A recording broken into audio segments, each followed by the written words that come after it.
नमस्कार। आइए हम सुनते हैं बृहस्पतिवार की व्रत कथा। प्राचीन काल में भारतवर्ष में एक बड़ा प्रतापी और दानी राजा राज्य करता था।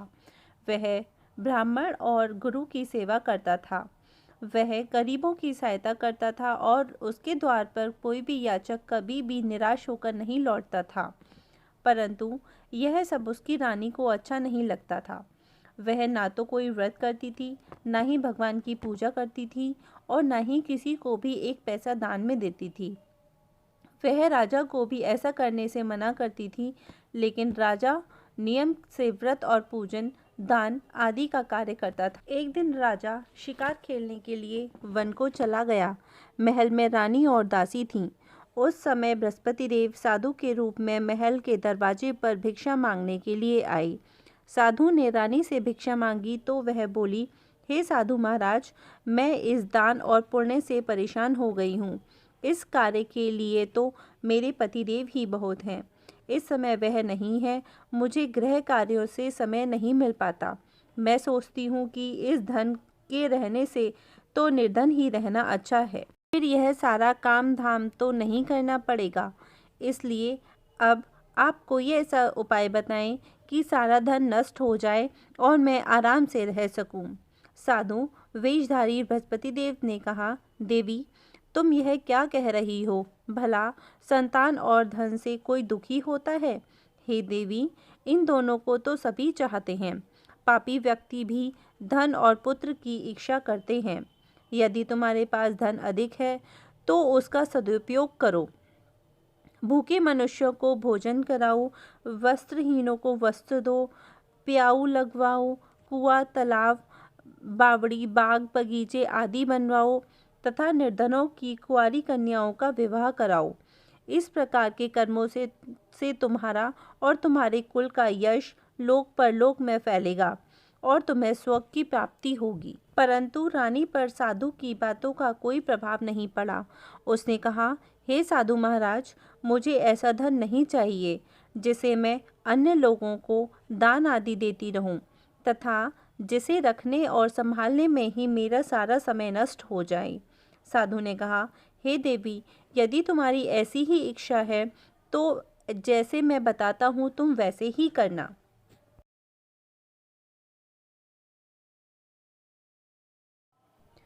इससे तुम्हारी यह इच्छा पूरी हो जाएगी। तुम बृहस्पतिवार के दिन घर को गोबर से लीपना, अपने केशों को पीली मिट्टी से अच्छी तरह धोकर स्नान करना, कपड़े धोबी के यहाँ धुलने डालना, राजा से कहना कि वह हजामत करवाएं। इस प्रकार 7 बृहस्पतिवार तक करने से तुम्हारा सारा धन नष्ट हो जाएगा। यह कहकर साधु महाराज रूपी बृहस्पति देव वहाँ से चले गए। साधु ने जैसा कहा था, रानी ने 7 बृहस्पतिवार तक वैसा ही करने का निश्चय किया। साधु के कहे अनुसार कार्य करते हुए अभी केवल 3 बृहस्पतिवार ही बीते थे कि बृहस्पति देव के कोप से उसकी सारी धन संपदा नष्ट हो गई। भोजन के लिए भी वे दोनों तरसने लगे। तब राजा ने रानी से कहा, हे रानी, तुम यहाँ रहो, मैं परदेश जाता हूँ। यहाँ पर मुझे सभी मनुष्य जानते हैं, इसलिए मैं यहाँ कोई कार्य नहीं कर सकता। देश चोरी, परदेश भीख बराबर है। यह कहकर राजा परदेश चला गया। वहाँ उसे कोई काम ना मिला तो वह जंगल से लकड़ी काट कर लाने और शहर में ले जाकर बेचने लगा। इस प्रकार वह अपना जीवन व्यतीत करने लगा। इधर राजा के बिना रानी और दासियां दुखी रहने लगीं। उन्हें किसी दिन भोजन मिलता और किसी दिन वे केवल जल पीकर ही रह जातीं। एक बार रानी और दासियों को 7 दिन तक भोजन नहीं मिला तो रानी ने अपनी दासी से कहा, यहाँ पास के नगर में ही मेरी बहन रहती है, वह बहुत धनवान है। तू उसके पास जा और उससे 5 सेर बेजर मांग ला, जिससे कुछ दिन के लिए गुजर हो जाएगी। दासी रानी की बहन के यहाँ गई। उस दिन बृहस्पतिवार था। रानी की बहन उस समय बृहस्पति देव की पूजा कर रही थी। दासी ने रानी की बहन से कहा, हे रानी, मुझे आपकी बहन ने भेजा है, मुझे 5 सेर बेजर दे दो। दासी ने कई बार कहा, परंतु रानी की बहन ने कोई उत्तर नहीं दिया। क्योंकि वह उस समय बृहस्पतिवार की व्रत कथा सुन रही थी। जब रानी की बहन ने दासी को कोई उत्तर नहीं दिया तो वह बहुत दुखी होकर लौट गई। लौटकर उसने रानी से कहा, हे रानी, आपकी बहन बहुत ही घमंडी स्त्री है। वह छोटे लोगों से बात भी नहीं करती। मैंने उससे कहा तो उसने कोई उत्तर नहीं दिया। मैं वापस चली आई। रानी बोली, इसमें उसका कोई दोष नहीं है। बुरे दिनों में कोई सहारा नहीं देता। अच्छे बुरे का पता विपत्ति के समय ही चलता है। यह सब हमारे भाग्य का दोष है। जब इधर रानी की बहन कथा सुनकर उठी तो उसने सोचा कि मेरी बहन की दासी आई थी, परंतु व्रत की कथा सुनने के कारण मैं उससे नहीं बोली। इससे वह बहुत दुखी हुई होगी। वह अपनी बहन के घर गई और बोली, हे बहन, जब तुम्हारी दासी गई थी तब मैं बृहस्पतिवार की व्रत की कथा सुन रही थी। जब तक कथा होती है तब तक ना तो वहाँ से उठते हैं और ना ही बोलते हैं, इसलिए मैं नहीं बोली। अब तुम बताओ कि तुमने दासी क्यों भेजी थी? रानी बोली, बहन, मेरे घर में अनाज नहीं था, इसलिए मैंने दासी को तुम्हारे पास 5 सेर बेजा लेने के लिए भेजा था। रानी की बहन ने कहा, बहन, बृहस्पति देव सबकी मनोकामना पूर्ण करते हैं। फिर जाकर देखो, शायद तुम्हारे घर में अनाज रखा हो। यह सुनकर दासी ने घर के अंदर जाकर देखा तो वहाँ उसे एक घड़ा बेजर से भरा हुआ मिल गया। उसे बहुत हैरानी हुई क्योंकि वह पहले भी एक एक बर्तन देख चुकी थी। उसने बाहर आकर रानी को इस बारे में बताया। दासी ने अपनी रानी से कहा, हे रानी, देखो, वैसे भी अन्न के अभाव में तो हम रोज ही व्रत करते हैं। इनसे व्रत की विधि और कथा पूछकर हम भी व्रत कर लेते हैं। दासी के ऐसा कहने पर रानी ने अपनी बहन से बृहस्पतिवार के व्रत के बारे में पूछा। उसकी बहन ने बताया, बृहस्पतिवार के व्रत में बृहस्पतिवार के दिन चने की दाल और मुनक्का से विष्णु भगवान का केले की जड़ में पूजन करना और दीपक जलाना चाहिए। पीला भोजन करना चाहिए तथा कथा सुननी चाहिए। इस प्रकार करने से बृहस्पति देव प्रसन्न होकर अन्न, पुत्र और धन देते हैं तथा सारी मनोकामनाएं पूर्ण करते हैं। व्रत और पूजन की विधि बताकर रानी की बहन अपने घर को लौट गई। रानी और दासी दोनों ने निश्चय किया कि वे बृहस्पति देव का पूजन जरूर करेंगी। 7 दिन बाद बृहस्पतिवार के दिन उन्होंने व्रत रखा। वे घुड़साल में जाकर चना और गुड़ बीन लाई तथा उससे केले की जड़ तथा विष्णु भगवान की पूजा की। अब पीला भोजन कहाँ से आए, यह सोचकर दोनों बड़ी दुखी हुईं।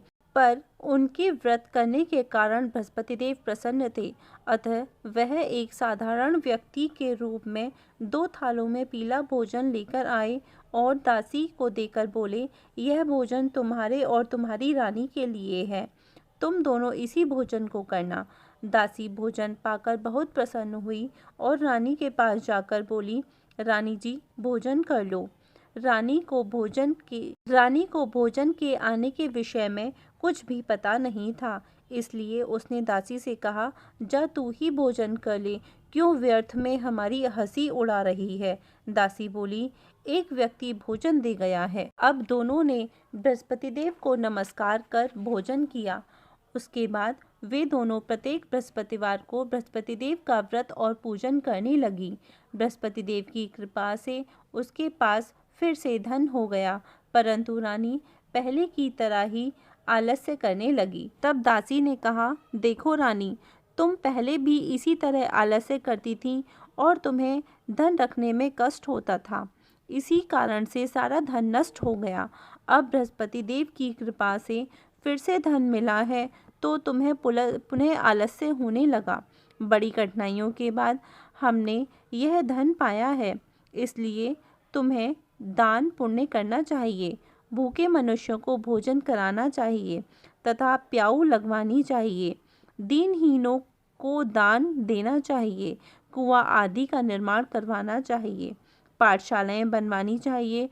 निर्धनों की कुंवारी कन्याओं का विवाह करवाना चाहिए और धन को शुभ कार्यों में खर्च करना चाहिए, जिससे तुम्हारे कुल का यश बढ़े और तुम्हें स्वर्ग की प्राप्ति हो। दासी की बात मानकर रानी इसी प्रकार सत्कार्य करने लगी। उसका यश चारों ओर फैलने लगा। उधर जब राजा परदेश गया तो वहाँ बहुत दुखी रहने लगा। वह प्रतिदिन जंगल में जाकर लकड़ियाँ काट कर लाता और उन्हें शहर में जाकर बेच आता। एक दिन राजा दुखी होकर अपने बीते हुए दिनों को याद करके रोने लगा।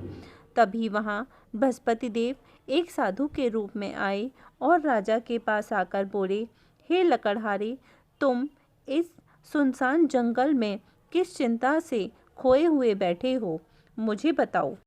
यह सुनकर राजा साधु को प्रणाम कर बोला, हे प्रभु, आप तो सब कुछ जानते हैं। यह कहकर राजा ने साधु को अपनी सारी कहानी सुना दी। महात्मा जी ने राजा से कहा, हे राजा, तुम्हारी पत्नी ने बृहस्पति देव का अनादर किया था, जिसकी वजह से तुम्हारी यह दशा हुई है। अब तुम किसी प्रकार की चिंता ना करो, भगवान तुम्हें पहले से भी अधिक धन देंगे।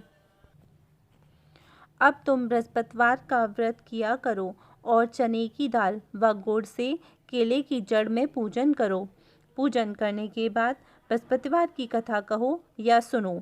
बृहस्पति भगवान तुम्हारी सारी मनोकामना पूर्ण करेंगे। साधु की बात को सुनकर राजा बोला, हे प्रभु, लकड़ी बेचने से मुझे इतना पैसा भी नहीं मिलता जिससे मैं भोजन करने के उपरांत कुछ बचा सकूं।